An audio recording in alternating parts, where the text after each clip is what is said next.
let's talk molecular properties of matter. We could probably skip that, actually. Okay, we'll just go through it quickly. So remember, here's molecules in an ideal size. Okay, so this is like our ideal gas.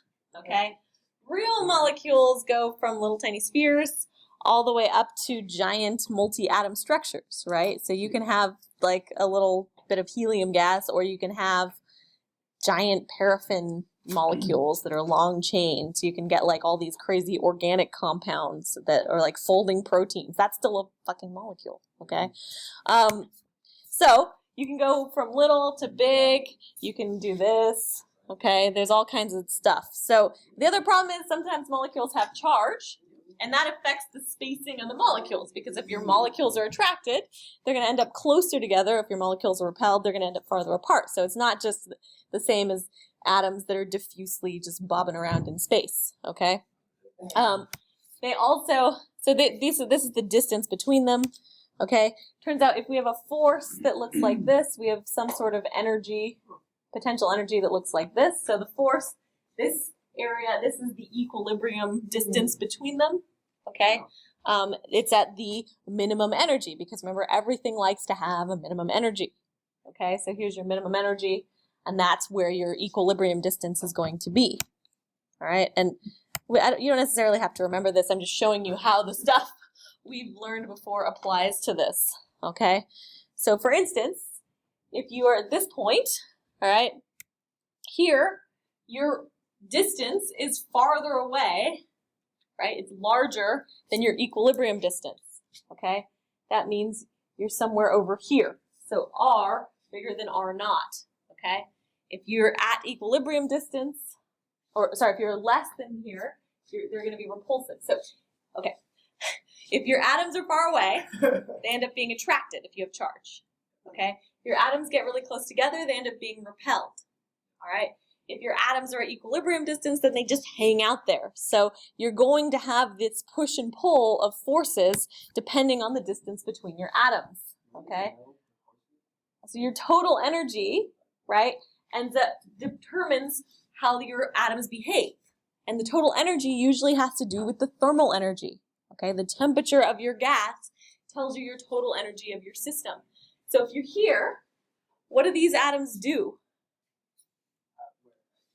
If you're at this total energy, right, you have this R max, R min, this is your energy curve. What's happening to these atoms? Well, you put a little energy in, they jiggle back and forth, okay? Because remember, anytime we have an energy system that looks like this, that looks like our spring, okay? If you have an energy curve that looks like this, then they're going to go back and forth across your energy curve, okay? So if you start with more energy than you have at equilibrium, they oscillate, okay? Are those things still oscillating? Well, they're not.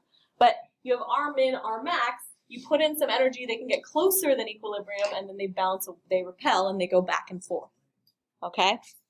All right, so that's how molecular charge affects gases, okay? So it's a little more complicated than the ideal gas situation, because remember, ideal gases not charged, because they're mostly on that nice noble gas neutral range, okay? Yeah, so here we have oxygen, right? Oh, yeah, anyway, this is just atomic mass number. Do you guys are familiar with this? No? Kind of? Okay. Oh, it will be. But so we're just talking about water here. All right, so water, H2O. That means you have an oxygen. Oops, you have oxygen and 2 hydrogen, and these are your atomic mass number. That's the number of protons plus the number of neutrons, but it just gives you your total mass, right? So you just multiply that by your grams per mole. All right. Anyway, you can figure out molecular mass, like for water, that's going to be 16, right? And plus 2, so 18. All right. Because remember, 8 is the number of protons. You have to include neutrons, so you double it. Okay. All right. Moles look like this. Yeah, that guy. He's a real. He kind of looks like a lizard. Finally, he looks like a lizard. Yeah. So anyway, molar mass is usually capital M, although sometimes we use that for mass. Just make sure you use context clues to figure out what you're doing. That's just the mass of one particle times Avogadro's number. And why do we care about having a mole of atoms? It's easy to measure the mass of one atom. No.